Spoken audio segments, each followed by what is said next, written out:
আল্লাহর নবী মদিনার মসজিদে তিনি ফাতেমার বিয়ের এলান করলেন। ফাতেমাকে বিয়ে দেওয়ার কথা জানানো মাত্রই সাহাবায়ে কেরামের ভিতরে অনেকেই মনে মনে প্রস্তাব দেওয়ার চিন্তা করলেন। এমনকি তারা প্রস্তাব দিলেন আবু বকর সিদ্দিক রাদিয়াল্লাহু তাআলা আনহু থেকে নিয়ে অনেক বড় বড় জলিলুল কদর সাহাবী, নবীর মেয়ে, কলিজার টুকরা মেয়ে, খাতুনে জান্নাত ফাতেমা রাদিয়াল্লাহু তাআলা আনহাকে বিয়ে করার প্রস্তাব নবীজির কাছে পেশ করেছেন। কিন্তু মায়ার নবী, দয়ার নবী কারো প্রস্তাব তিনি গ্রহণ করেন না। শুধু তাই নয়, অনেক বড় বড় ধনী ছেলেরা, শিল্পপতি, রাজপতি, কোটিপতি, তারাও নবীজির কাছে বিয়ের প্রস্তাব দিল। কিন্তু নবীজি কারো প্রস্তাবে রাজি হন না। আল্লাহর নবী ঘোষণা দিলেন ফাতেমাকে বিয়ে দিবেন। কিন্তু যতই প্রস্তাব আসে নবীজি কোনো প্রস্তাবে রাজি হন না। সাহাবায়ে কেরাম এবার মনে মনে ভাবতে লাগলেন, তাহলে নবী মনে মনে নবী কাউকে ঠিক করে রেখেছেন। আল্লাহর নবী মনে হয় মন থেকে কারো প্রস্তাব তিনি চাইতেছেন। কে সে কার জন্য নবী অপেক্ষা, কে সে কার জন্য নবী অপেক্ষা? উসমান গনি আলী রাদিয়াল্লাহু তাআলা আনহুকে বলে, আলী তুমি একটু বিয়ের প্রস্তাব দাও। এরে আলী, আমার মন বলে তুমি যদি বিয়ের প্রস্তাব দাও তাহলে নবীজি গ্রহণ করবে। আলী রাদিয়াল্লাহু তাআলা আনহু বলতেছে, উসমান আপনি এটা কেমন কথা বললেন? আমি বিয়ের প্রস্তাব দিব, এত বড় দুঃসাহস আমার? কেমন করে এটা তুমি ভাবছো? আরে আমার ঘর কই, বাড়ি কই, খাই কই, ঘুমাই কই জানোনি? আমি তো আল্লাহর নবীর ঘরেই থাকি, নবীর ঘরেই খাই। নবীজি আমাকে ছোট থেকে পালতেছেন। আল্লাহর নবী, রহমতের নবীর সম্পর্কে আলী হলেন চাচাতো ভাই। নবীজির আপন চাচা আবু তালিব, আবু তালিবের সন্তান হলেন আলী রাদিয়াল্লাহু তাআলা আনহু। আল্লাহর নবীকে ছোটবেলা লালন পালন করেছেন নবীর চাচা আবু তালিব। আর আবু তালিবের সন্তান হযরত আলী রাদিয়াল্লাহু তাআলা আনহু। ইনি ছোটবেলায় আবু তালিব মারা গেলেন। বাবা মারা যাওয়ার পর নবীজি আলীর দায়িত্ব নিজে নিলেন। চাচা নবীকে পালছেন, এবার আলীকে নবী পালতেছেন। ছোট থেকে মায়া করে করে বড় করলেন। নবীর ঘরেই থাকেন, নবীর ঘরেই খান।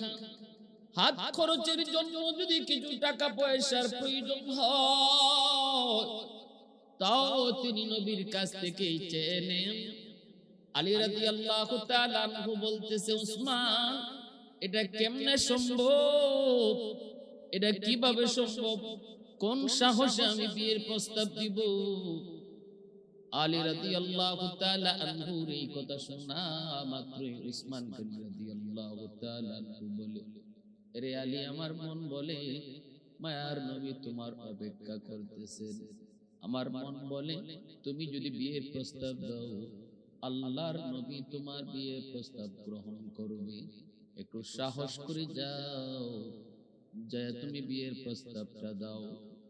আলী বলে, ভাই মাপ চাই, অসম্ভব, মাপ চাই, আমার দ্বারা সম্ভব নয়। সাহাবায়ে কেরাম আলীকে যতই বুঝায় আলী রাজি হয় না, যতই তারা বুঝায় ততই তিনি রাজি হয় না।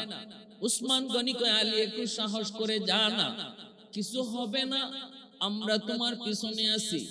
যদি কিছু দেখি নবী রাগ করেছেন, আমরা তো তোমার পিছনেই আছি, তোমার পাশে যায় দাঁড়াবো, যে কোনো পন্থায় নবীকে বুঝাবো। যাও, ভয় পেও না, ভয় পেও না, আমরা তোমার সাহস দিচ্ছি, যাও। আলী রাদিয়াল্লাহু তাআলা আনহুকে সাহস দিয়া উসমান গনি রাদিয়াল্লাহু তাআলা আনহু সহ সাহাবায়ে কেরাম আল্লাহর নবীর কাছে পাঠালেন। আলী নবীর কাছে ফাতেমার জন্য বিয়ের প্রস্তাব দিবেন। গেলেন নবীর কাছে, যে দেখেন নবীজি কিছু সাহাবায়ে কেরামদেরকে নিয়ে বসা।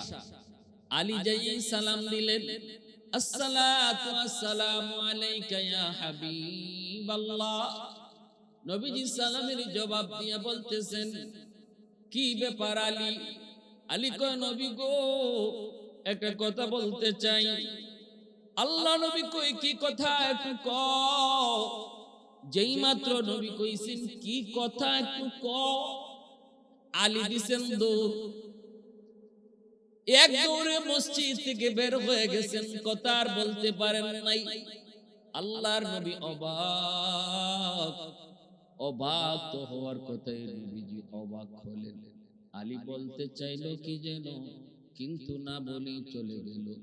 ঘটনা কি, কেনই বা এসেছিল, কি বা বলতে চেয়েছিল, কিন্তু না বলে চলে গেল কেন?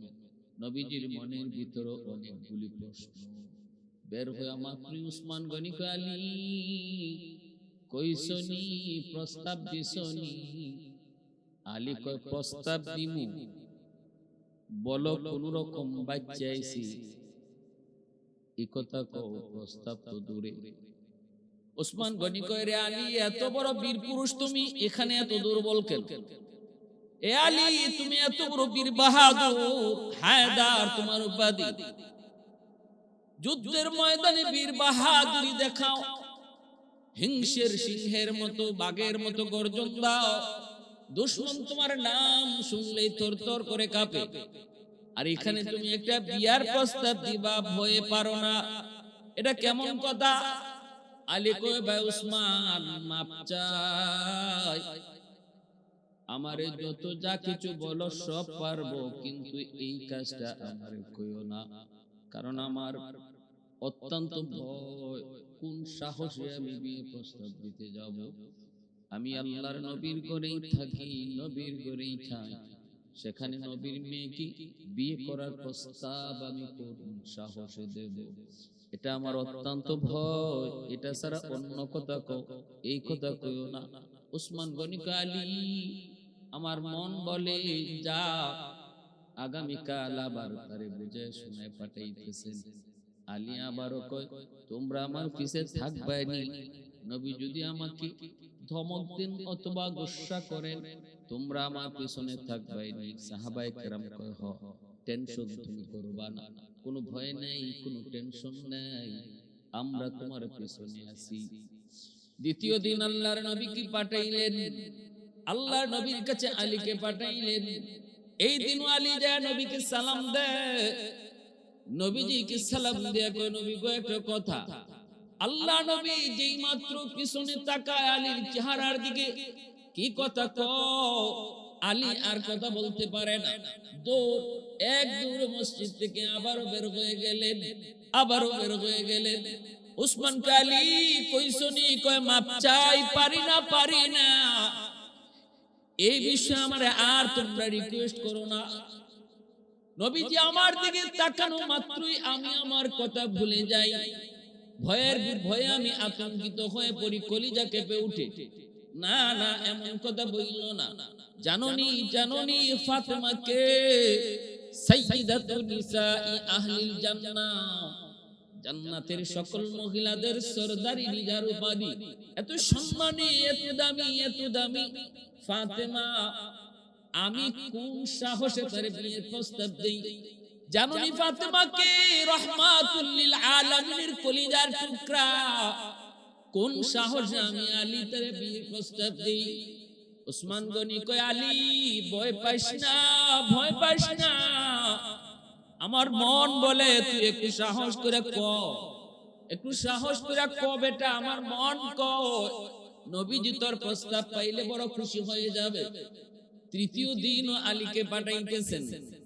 এইবার নবীজি মনে মনে সিদ্ধান্ত নিয়েছেন, আলী 2 দিন আসলো, কথা কইব, আমি তাকানো মাত্রই দৌড় দেয়।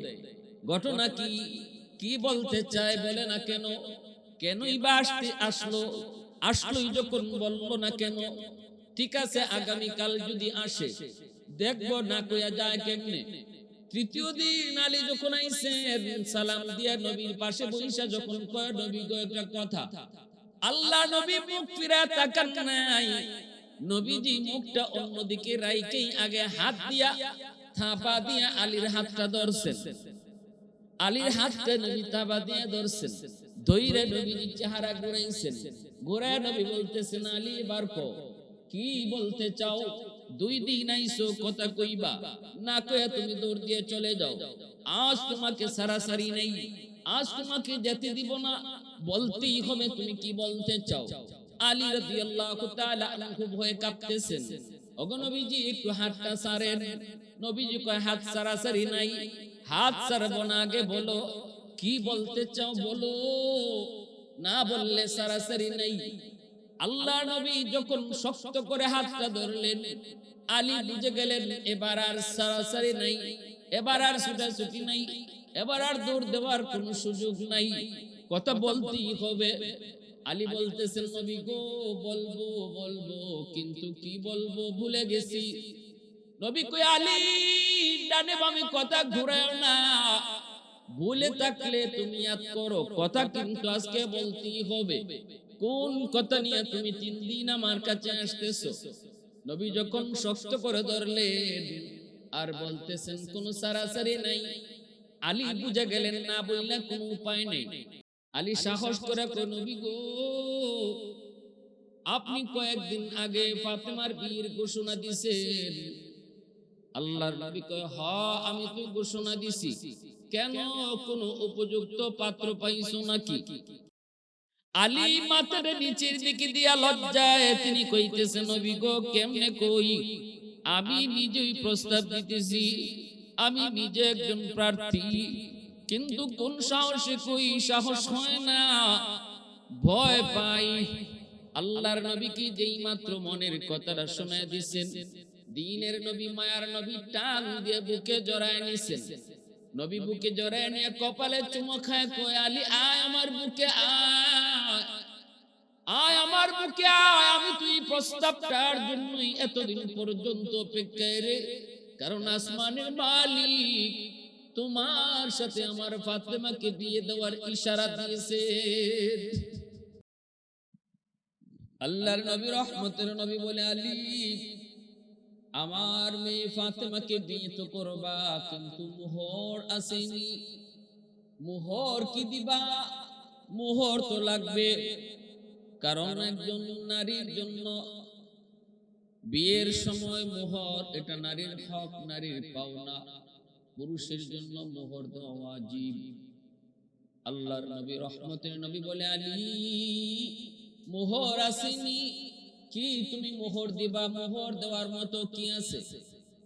আলী বলে, নবী গো কি মোহর দিব?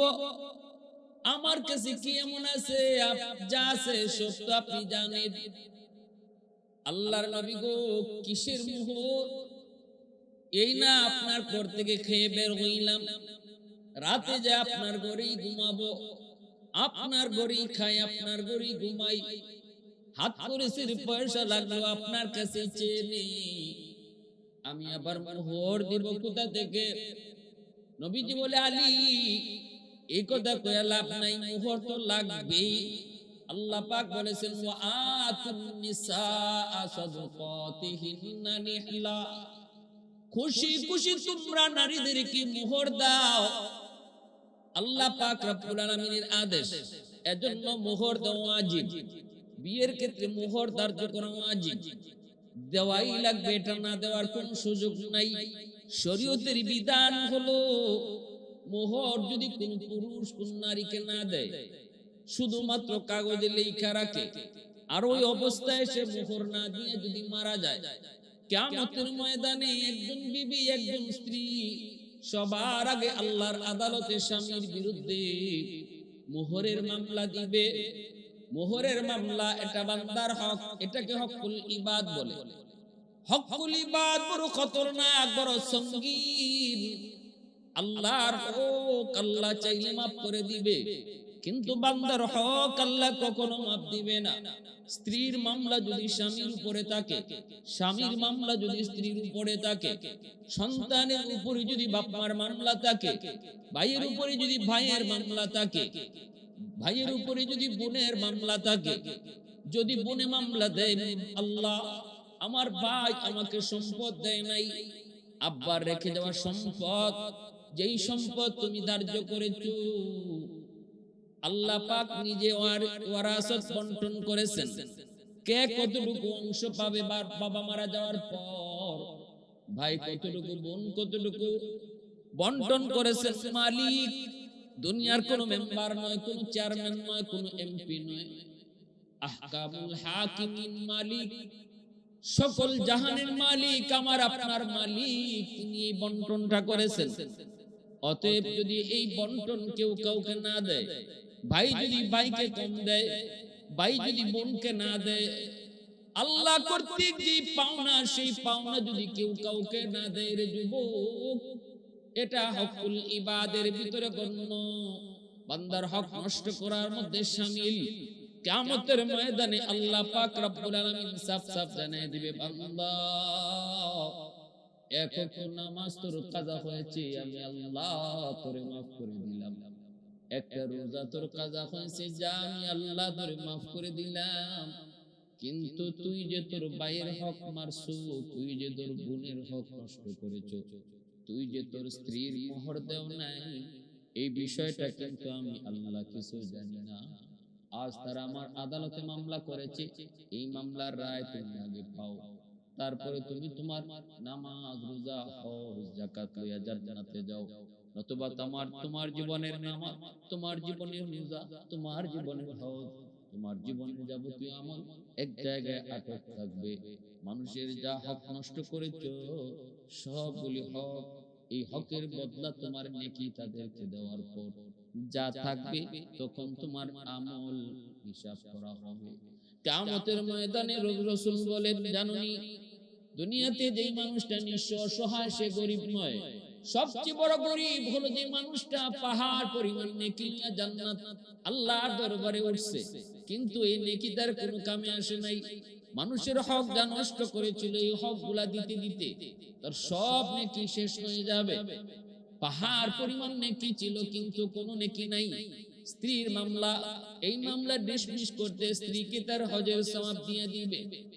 বোনের মামলা, বোনের হক দেয় নাই, এই মামলা ডিসমিস করতে তার জীবনের অনেকগুলি নামাজের সওয়াব বোনকে দিয়ে দিবে। এইভাবে ভাইয়ের হক নষ্ট করেছে, প্রতিবেশীর সীমানা ঠেলছে, প্রতিবেশীর জমি দখল করেছে, এই মানুষগুলোর যতগুলি হক, ওই হকের মামলা আল্লাহর আদালতে দাঁড়াবে রে যুবক। ওই মামলা পরিশোধ করতে যায় তার হাত নিঃস্ব হয়ে যাবে, সে অসহায়। রাসূল কয়, সেই হলো সবচেয়ে বড় মুফলিস, সেই হলো সবচেয়ে বড় মুফলিস। লা দিরহাম লাহু ওয়া লা দিনার, যার দিরহাম নাই, দিনার নাই, সে বড় মুফলিস না, সে নিঃস্ব না, সে মিসকিন না, সে অভাবী না। সবচেয়ে বড় অভাবী হলো ওই মানুষটা যার নেকি আছিল অনেক, কিন্তু নেকি কিছুই তার হাতে থাকে নাই, সব মানুষকে দিয়ে দিতে হয়েছে। এজন্য বলি সাবধান, মোহর এটা কাগজে লেখার বিষয় না, মোহর দেওয়া ওয়াজিব, নগদ পরিশোধ করে দিতে হয়। যদি নগদ নাও পারো, তা কিছু দিয়া হলে বাকিটা মরণের আগে আগে পরিশোধ করা লাগবে। মরণের আগে আগে সব মোহর পরিশোধ করা লাগবে। মৌতের আগে আগে যদি তোমার মোহর পরিশোধ করা না হয়, কিছু থাকে, তাহলে মনে রাখো যে এইটুকু থাকছে, এই মামলা হাসরের মাঠে তোমার স্ত্রী আল্লাহর আদালতে দিবে। এত মায়া, এত মহব্বত, যে স্ত্রীর জন্য যেই ভালোবাসা, এই ভালোবাসা কিছুই হাসরের মাঠে থাকবে না রে যুবক। যে স্ত্রীকে তুমি দিল থেকে বেশি ভালোবাসো, চাওয়া মাত্রই তার চাওয়া, সমস্ত চাওয়া পূরণ করো, চাওয়া মাত্রই তুমি তার সামনে হাজির করো। স্বর্ণ চাই স্বর্ণ, শাড়ি চাই শাড়ি, ত্রিপিস চাই ত্রিপিস, যত যা কিছু চাই সব দিয়েছো, কিন্তু এরপরও কিয়ামতের মাঠে বিন্দু পরিমাণ তোমার প্রতি দরদ দেখাবে না যদি মোহরের টাকা বাকি থাকে। আর যদি স্ত্রীর উপরে তুমি কষ্টদায়ক আচরণ করো, স্ত্রীকে যদি মারধর করো, স্ত্রীর সাথে যদি খারাপ আচরণ করো, বিবির সাথে যদি তুমি খেয়ানত করো, যদি তার এই মানসিক টর্চারিং করো, এটাও তার হক নষ্ট করা। কারণ এই মানুষটা দুর্বল, সে মাজলুম, সে মাজলুম। আল্লাহ রাসূল কই ইত্তাকি দাওয়াতাল মাজলুম ফাইন্নাহু লাইসা বাইনাহা ওয়া বাইনাল্লাহি হিজাব।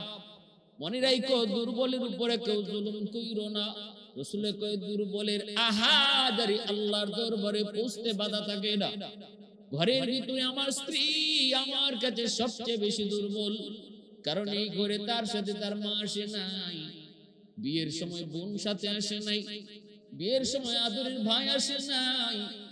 যেই মানুষগুলার ভালোবাসা পেয়ে বাবার বাড়িতে ছোট থেকে বড় হয়েছে, সেই মানুষগুলার মহব্বতকে চিরদিনের জন্য কোরবানি দিয়া একজন নববধূ শুধুমাত্র স্বামীর হাত ধরিয়া স্বামীর ঘরে চলে এসেছে। এই বাড়ির মানুষগুলি কেমন কিছুই জানে না, শুধুমাত্র স্বামীর ভালোবাসা পাওয়ার আশায়।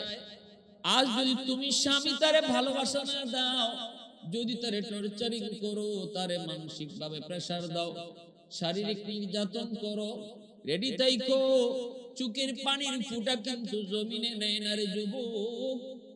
একজন দুর্বল নারীর চোখের পানির ফোঁটা দুনিয়ার মাটি গ্রহণ করে না, আল্লাহর আদালতের ফাইলে গিয়ে জমা হয়। মামলা বড় জটিল থেকে জটিল হয়, হকুল ইবাদের মামলায় শামিল হয়। অতএব মাপ পাওয়ার সুযোগ নাই। সাবধান সাবধান, কেউ কারো হক নষ্ট করবা না। বুদ্ধিমান মরণের আগে আগে মানুষের হক পরিশোধ করে যায়। কথার দ্বারা যদি কাউকে কষ্ট দেয়, মরণের আগে আগে মাপ চেয়ে নেয়। টাকা পয়সার লেনদেন, জমি জমার লেনদেনে যদি খেয়ানত করে, বুদ্ধিমান মরণের আগে আগে সেটা পরিশোধ করে ফিরাইয়া দেয়।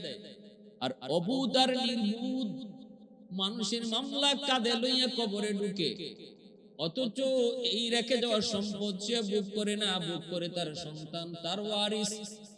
এই সন্তানেরা বাবার কবরের হালত জানে না, সন্তানেরা কবরের হালত বাবার জানে না।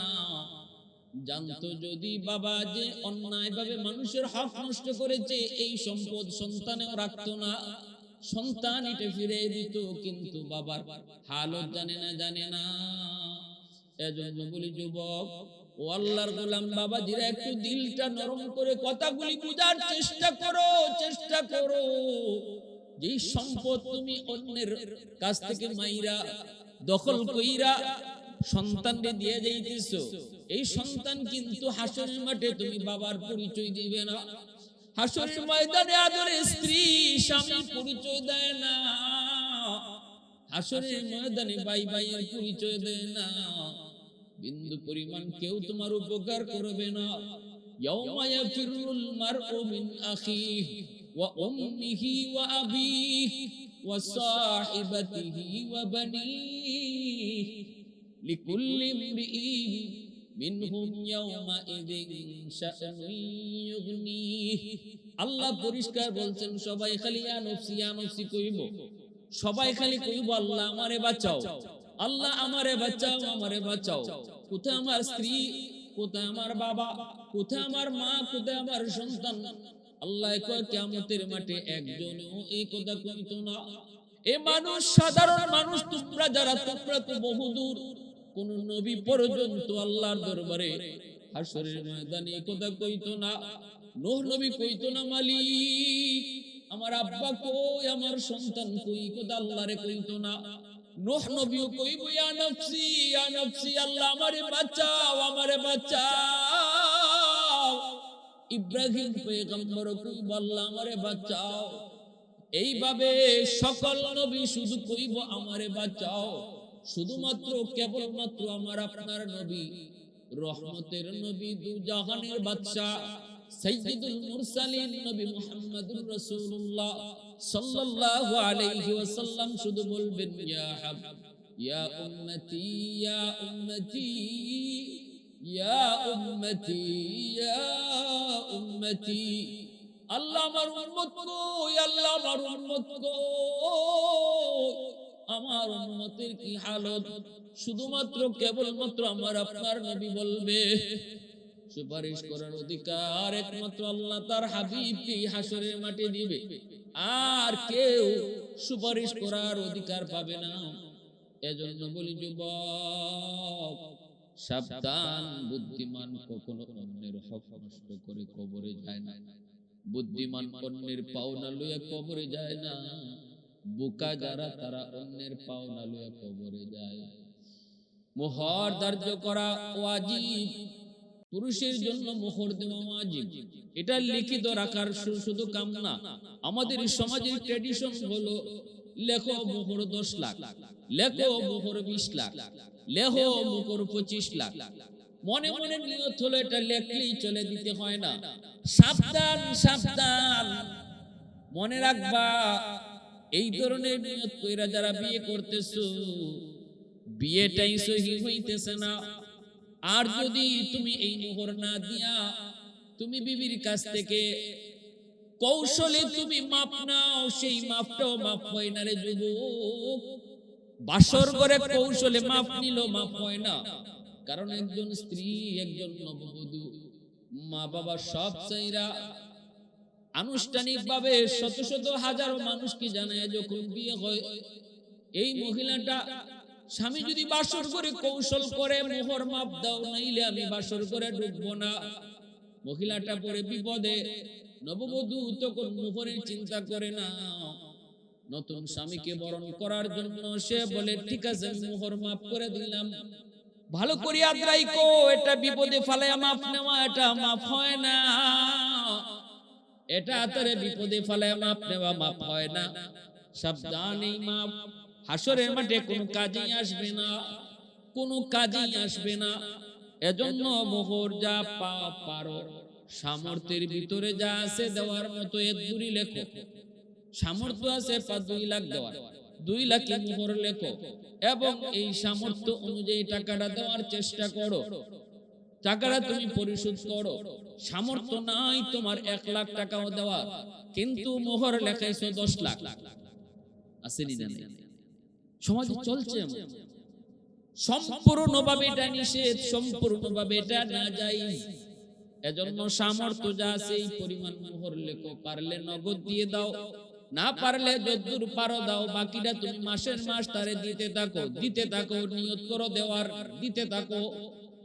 এই অবস্থায় যদি মারা যাও, অন্তত আল্লাহর কাছে বলতে পারবা মালিক আমি তো পরিশোধ করার নিয়তে মাসের মাস দিতেছিলাম, আল্লাহ আমার তৌফিক অনুযায়ী মাসের মাস তারে আমি পরিশোধ করার নিয়ত করেছি, দিয়েছি, কিন্তু হায়াত নাই। আল্লাহ হায়াত পাইলে আমি পরিশোধ করতাম। এতটুকু বললেও আল্লাহর কাছে মাপ পাওয়ার একটা উসিলা বের করা যায়। কিন্তু না, ইল্লাই নেই নাই, লেখো 20 লাখ, লেখো 25 লাখ। কিরে বেটা তোর তো সামর্থ্য নেই 2 লাখ দেওয়ার, 10 লাখ লেখাই লিখে কার এটা দিতে হয় না, এটা লেখাইলেই চলে। নাউজুবিল্লাহ।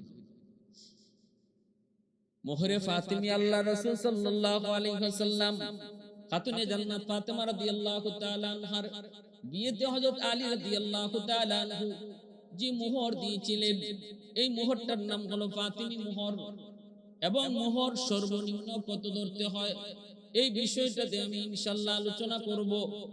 আসুন আমরা সামনের দিকে আগাই। এরপরে কি হয়েছে, আল্লাহর নবী বলতেছে আলী, ও আলী মোহর কি দিবা? আলী কই নবী গো কিছুই তো নাই, দিমু কি? রাসূল কই তোমার ঢাল তলোয়ারটা যাও যে বাজারে বিক্রি করো, যাই পাও তা দিয়েই মোহর ধার্য হবে। আলী রাদিয়াল্লাহু তাআলা আনহু ঢাল আর তলোয়ার নিয়ে রওনা দিয়েছেন। রাস্তায় উসমান গনির সাথে দেখা। আলী কই যাও? নবী তো বিয়ের প্রস্তাবে রাজি হয়ে গেছে, কইছিলাম নি। কপাল খুলে গেছে আলী, কপাল খুলে গেছে আলী। আমি মনে মনে তখনই ভাবছিলাম নবী তোমার অপেক্ষায়, তুমি তো সাহস করো না, আমি তোমাকে সাহস জুগাইছি, এখন কই যাও? কয় বাজারে যাই। কেন?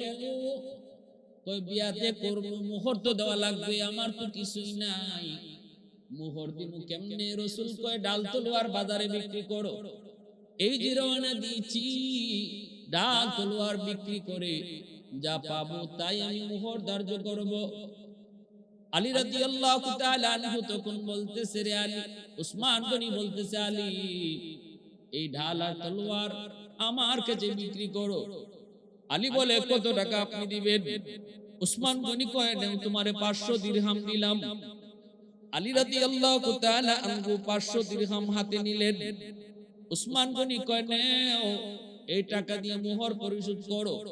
কারণ হযরত আলী তিনি গরিব, কিন্তু উসমান তিনি হলেন মদিনার সবচেয়ে ধনী সাহাবীদের ভিতরে একজন, নামই হলো গনি। উসমান যেমন সম্পদের মালিক, তার দিলও ছিল উদার, দানের হাতও অনেক বড়। কিছু মানুষ সমাজে এমন আছে, টাকা আছে পয়সা আছে কিন্তু মন বড় না। আবার কিছু মানুষ এমন আছে, টাকা পয়সা যেমন আছে মনও তেমন বড়। ভালো করে আদ্রাই কই যুবক, আল্লাহর নবী রহমতের নবী এক হাদিসে বলছেন, সম্পদের মালিক যে, কিন্তু সে যদি আল্লাহর রাস্তায় দান না কইরা এই টাকা সে খেলাধুলায় কাজে ব্যয় করে, আমোদ ফুর্তিতে ব্যয় করে, তাহলে মনে রাখো এর গুনাহ কিন্তু সে পাইতেছে। এই টাকা পয়সা ভালো কাজে ব্যয় করলো না, অন্যায় কাজে ব্যয় করলো। আরেকজন মানুষ গরিব, তার টাকা নাই পয়সা নাই, নিয়ত করে কয় আমার যদি টাকা থাকতো একটা সিনেমা হল দিতাম। যেই মানুষটা টাকা পয়সা থাকার কারণে সিনেমা হল বানাইলো, সিনেমা হল বানায়া সে যেই পরিমাণ গুনাহ কামাইলো, ওই গরিব মানুষটা টাকা নাই পয়সা নাই, কিন্তু দিলে দিলে নিয়ত করে সে আমার পয়সা হলে সিনেমা হল বানাইতাম। রাসূল কয় ওই ধনী লোকটা সিনেমা বানায়া হল বানায়া যে গুনাহগার, গরিব লোকটা নিয়ত কইরাও সমান গুনাহগার। ঠিক তেমনি ভাবে একজন ধনী মানুষ আল্লাহর রাস্তায় দান করে, আর গরিব আফসোস করে আল্লাহ আমার কাছেও যদি পয়সা থাকতো আমি তোমার রাস্তায় এরকম দান করতাম। রাসূল কয় ধনী দান কইরা যেই পরিমাণ সওয়াব পাইলো, গরিব নিয়ত কইরাও সমান সওয়াব পাওয়া গেল। সুবহানাল্লাহি সুবহানাল্লাহ।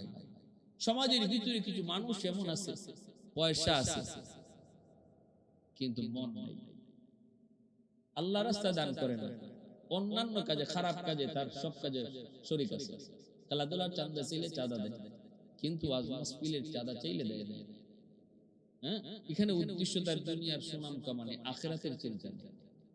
আলী রাদিয়াল্লাহু তাআলা আনহু উসমান গনি রাদিয়াল্লাহু তাআলা আনহুর কাছ থেকে 500 দিরহাম নিয়ে রওনা দিলেন। হযরত উসমান তো তিনি আখিরাতের পাগল, তিনি তো টাকা পয়সা এমন জায়গাতেই ব্যয় করতেন যেখানে আখিরাতের পুঁজি হয়, সব টার্গেটই ছিল আখিরাত। আলী রাদিয়াল্লাহু তাআলা আনহু এই 500 দিরহাম আইনা তিনি মোহর হিসেবে রাসূলের হাতে রাখলেন। ওই মোহরটাকে ফাতিমি মোহর বলা হয়। 500 দিরহামে 131 বড়ি রূপার সমান, 131 বড়ি রূপা 500 দিরহাম। তাহলে 500 দিরহামে যদি 131 বড়ি রূপা হয়, রূপার বড়ি হলো 1000 টাকা। সেই তুলনায় ফাতিমি মোহর হচ্ছে 1,31,000 টাকা। 1,31,000 টাকা হলো ফাতিমি মোহর। এটা আলী রাদিয়াল্লাহু তাআলা আনহু ফাতেমা রাদিয়াল্লাহু তাআলা আনহার বিয়েতে তিনি মোহর দিয়েছিলেন। এই মোহরটাকে ফাতিমি মোহর বলে। এর অর্থ এই না যে এটাই সর্বনিম্ন মোহর। শরীয়তে এর চেয়েও কম সুযোগ রাখছে। সর্বনিম্ন মোহর ধার্য করেছে শরীয়ত ইমাম আবু হানিফা রাহমাতুল্লাহি আলাইহির মতে, হানাফি মাযহাবে 10 দিরহাম। 10 দিরহাম, 10 দিরহাম সমপরিমাণ। 1 দিরহাম 10 দিরহামে এরকম ভাবে 2 বড়ি রূপার সমান হয়। তো এরকম কেউ যদি 10 দিরহাম, বর্তমানে দিরহাম আর রূপার হিসাবটা আমার পরিষ্কার ক্লিয়ার জানা নাই, এই 10 দিরহাম সমপরিমাণ টাকা, এটা হলো সর্বনিম্ন মোহর। সর্বনিম্ন মোহর। তো প্রিয় হাজিরিন, এই সর্বনিম্ন মোহরটা দেওয়াই লাগবে, এর চেয়ে কম দেওয়া যাবে না, এর চেয়ে কম দেওয়ার কোনো সুযোগ নেই। সর্বনিম্ন মোহর হলো 10 দিরহাম। আলী রাদিয়াল্লাহু তাআলা আনহু যে মোহরটা ধার্য করেছিলেন, যে মোহরটা দিয়েছিলেন, এই মোহরটা হলো ফাতিমি মোহর। যেটা আমরা বললাম ফাতিমি মোহর হলো আলী রাদিয়াল্লাহু তাআলা আনহু এবং ফাতেমা রাদিয়াল্লাহু তাআলা আনহার বিয়েতে যেই পরিমাণ মোহর ধার্য হয়েছিল। প্রিয় হাজির, 10 দিরহাম পরিমাণ বর্তমানে হলো পৌনে 3 ভরি খাঁটি রূপা, পৌনে 3 ভরি খাঁটি রূপা, 10 দিরহামের সমপরিমাণ মূল্য। তো পৌনে 3 ভরি খাঁটি রূপার যে দাম, এই পরিমাণ দাম হলো, এই পরিমাণ টাকা সর্বনিম্ন মোহর ধরতে হবে, এর চেয়ে কম ধরা যাবে না। পৌনে 3 ভরি খাঁটি রূপার সমান দাম। এজন্য যে কথা বলতেছিলাম, আমাদের সমাজে এরকম বহু মানুষ আছে যারা ফাতিমি মোহর কি এটা ভালো করে বুঝি না। জানি ফাতিমি মোহর, কিন্তু ফাতিমি মোহর কত এটাও বুঝি না, সর্বনিম্ন মোহর কত দেওয়া যাবে এটাও জানি না। আমরা দুইটা বিষয় আজকে জানলাম। আলী রাদিয়াল্লাহু তাআলা আনহু, তিনাকে হযরত উসমান গনি রাদিয়াল্লাহু তাআলা আনহু, তিনি এই 500 দিরহাম দিয়া বলছেন, যাও তুমি যাইয়া মোহর ধার্য করো, মোহর দিয়ে দাও। আলী রাদিয়াল্লাহু তাআলা আনহু তিনি এই মোহর ধার্য করলেন, মোহর দিয়ে দিলেন। আর ওনার দিয়েতেই হযরত উসমান গনি রাদিয়াল্লাহু তাআলা আনহু আলীর কাছ থেকে যেই ঢাল আর তলোয়ার তিনি কিনলেন, ওই ঢাল আর তলোয়ার উসমান গনি আলী আর ফাতেমার বিয়েতে তিনি উপহার দিয়ে দিলেন। সুবহানাল্লাহ, কত সুন্দর, কত সুন্দর যেই জিনিস তিনি নিয়েছিলেন আলীর তলোয়ার, সেই তলোয়ারটা আলীকে আবার বিয়েতে উপহার দিলেন। এই তো উসমান, এই তো উসমান, ইনি তো উসমান গনি, যার কাছে আল্লাহর নবী তার পরপর দুটা মেয়ে বিয়ে দিয়েছেন। এজন্য উসমান গনিকে জিলনুরাইন বলা হয়। একজন মেয়ে মারা যাওয়ার পর রাসূল তার আরেক মেয়েকে উসমান গনির কাছে বিয়ে দিলেন। ভাইরা বন্ধুরা, এজন্য বলছিলাম রে যুবক, উসমান গনি রাদিয়াল্লাহু তাআলা আনহুর প্রশংসায় কবি বলে, उस्मान तेरा नाम से इस्लाम रहेगा, उस्मान तेरा नाम से इस्लाम रहेगा, दुनिया की सदाकत में तेरा नाम रहेगा, दुनिया की सखावत में तेरा नाम रहेगा, दुनिया की सखावत में तेरा नाम रहेगा, हैदर तेरा नाम से इस्लाम रहेगा, दुनिया की शजाअत में तेरा नाम रहेगा, दुनिया की शजाअत में तेरा नाम रहेगा, सिद्दीक तेरा नाम से इस्लाम रहेगा, दुनिया की सदाकत में तेरा नाम रहेगा, फारूक तेरा नाम से इस्लाम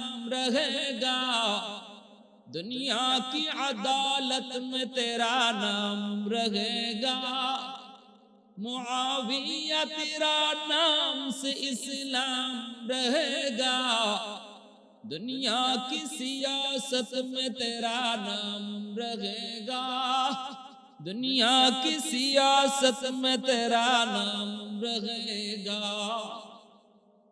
আল্লাহর নবী সাহাবী হযরত উসমান গনি রাদিয়াল্লাহু তাআলা আনহু, তিনি এই বিয়েতে ঢাল তলোয়ার তিনি আবার উপহার দিয়ে দিলেন। বিবাহ হয়ে গেল, এত সুন্দর সুন্নতি বিবাহ। আল্লাহ নবী বিয়ে দেওয়ার পর নবীজি আলীর কানে কানে নিয়ে বলতেছেন, আলী রে, ও আলী, জানোনি আজ আমি তোমার কাছে কারে দিছি? নবী গো, আপনার কলিজার টুকরো মেয়ে ফাতেমা।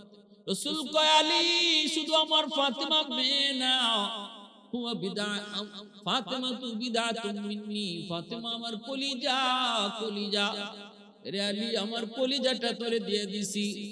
ফাতেমা যদি কষ্ট পায় মনে রাখবে আমি রাসূল কষ্ট পেয়েছি, ফাতেমা যদি খুশি থাকে আমি রাসূল খুশি থাকবো। রাসূল আবার ফাতেমাকে কানে কানে নিয়ে কইতেছে, ফাতেমা জানোনি, ও ফাতেমা, কার কাছে তোমাকে বিয়ে দিয়েছি? এ তো সেই আলী যার উপাধি হলো হায়দার, এ তো সেই আলী যার উপাধি হলো হায়দার। আলী তো আমারই কাছে লালিত পালিত, আমারই অনেক আদরের কলিজা। ফাতেমা সাবধান, স্বামীর মনে কষ্ট দিও না।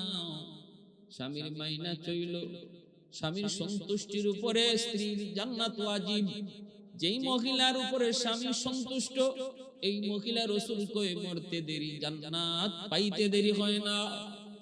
আল্লাহ রাসূল কয় সাবধান দুনিয়ার নারীরা, যদি আল্লাহ আমারে আদেশ দিত, যদি আল্লাহ আমারে এই সুযোগ দিত, তাহলে আমি বলতাম স্ত্রীরা তোমরা তোমাদের স্বামীর সেজদা করো। আল্লাহ ছাড়া যদি কাউকে সেজদা করার হুকুম আমি পাইতাম, তাহলে বলতাম প্রত্যেকটা স্ত্রী যেন তার স্বামীকে সেজদা করে। এতটা সম্মান নবীজি দিয়েছেন। দুজনকে দুই দিক দিয়ে বুঝে আল্লাহ রাসূল দিয়ে দিলেন। এত সুন্দর সংসার হলো, এত সুন্দর সংসার, এত শান্তির সংসার। খাতুনে জান্নাত কয় আমার স্বামীর ঘরে টাকা ছিল না, পয়সা ছিল না গো। আমার স্বামী আলীর ঘরে পয়সা ছিল না, টাকা ছিল না, ধন ছিল না, দৌলত ছিল না। আমি ঘরে কাম করে করে আমার হাতে দাগ ফেলাইয়া দিছি। কিন্তু দুনিয়ার মানুষ জাননি আমার ঘরটা পুরা ভালোবাসায় ভরপুর ছিল গো। আমার স্বামীর বুক ভরা ভালোবাসা আমি পেয়েছি। একজন স্ত্রী তার স্বামীর ঘরে সবচেয়ে বড় আনন্দের বিষয় হলো, একজন স্ত্রীর জন্য সবচেয়ে সুখের সুখ হলো স্বামীর বুক ভরা ভালোবাসা। স্বামী যদি গরিব হয়, স্বামী যদি রিকশা চালক হয়, কিন্তু স্ত্রীকে যদি বুক ভরে ভালোবাসে, এই স্ত্রী হলো দুনিয়াতে সবচেয়ে সুখী। আর যদি স্বামী কোটি কোটি টাকার মালিক হয়, কিন্তু স্ত্রীর প্রতি ভালোবাসা না থাকে, নেশা করে গাঞ্জা খায়, অন্য নারীদেরকে নিয়ে পড়ে থাকে, তাহলে এই মহিলার জন্য এই সংসারটাই হলো সবচেয়ে কষ্টের। এই ঘরটা হলো জাহান্নামের টুকরা। আর স্বামী স্ত্রীর ভিতরে ভালোবাসা যেই ঘরে আছে, এই ঘরটা হলো দুনিয়াতে জান্নাতের টুকরা। আর ওই ঘর থেকে আল্লাহ সন্তান ও আলোকিত সন্তান দান করে। সে আলী আর ফাতেমার ঘর থেকেই আল্লাহ হাসান হুসাইনকে, ইমাম হাসান ইমাম হুসাইনকে আল্লাহ পাক কবুল করেছে। যেমন মা যেমন বাবা হবে, সন্তান তেমন হবে। আসুন আল্লাহ আমাদের ঘরটারে জান্নাতি ঘর বানাইবার, স্বামী স্ত্রীর ভিতরে পবিত্র পুত পবিত্র সুন্দর মহব্বত রাখার, যেই করে স্বামী স্ত্রীর ভিতরে ভালোবাসা থাকে, এই করে সন্তানের মন মেজাজ দেমাগ ভালো হয়। যে করে স্বামী স্ত্রীর ভিতরে ঝগড়া থাকে, এই ঝগড়ার বদ আসর সন্তানের উপরে পড়ে। এই সন্তান ব্রেন ঢিলা হয়, সন্তানের ব্রেন ঢিলা হয়, সন্তান মেধাবী হয় না। আর স্বামী স্ত্রী ভালোবাসা যে করে থাকে, সন্তান মেধাবী হয়, হৃষ্টপুষ্ট হয়, সুন্দর হয়, রোগমুক্ত হয়। আল্লাহ আমাদের সবাইকে সন্তানের দিকে তাকায়া তাদের ভবিষ্যৎ উজ্জ্বল হোক, সুন্দর হোক, এটা মাও চাই বাবাও চাই। অন্তত তাদের দিকে তাকায়া ঘরটাকে, ঘরের পরিবেশটাকে মহব্বতের পরিবেশ আমরা গড়ে তুলি। যত হিংসা, যত দূরত্ব আছে সব কিছু ভুলে যাই, ছাড় দেওয়ার মানসিকতা তৈরি করি। স্বামী ও স্ত্রীর ব্যাপারে ছাড় দেই, স্ত্রী ও স্বামীর ব্যাপারে ছাড় দেই। একসাথে চলতে যায় লাগবেই, মাঝে মাঝে একটু উঠা বসা করতে যায়, একটু ভুল ত্রুটি হবেই, সেটা ক্ষমা সুন্দর দৃষ্টিতে একে অপরকে আমরা মেনে নিই, যেভাবে আল্লাহ রাসূল তার বিবিদের সাথে চলছেন। আল্লাহ আমাদেরকে তৌফিক দান করে। সবাই বলে আমিন।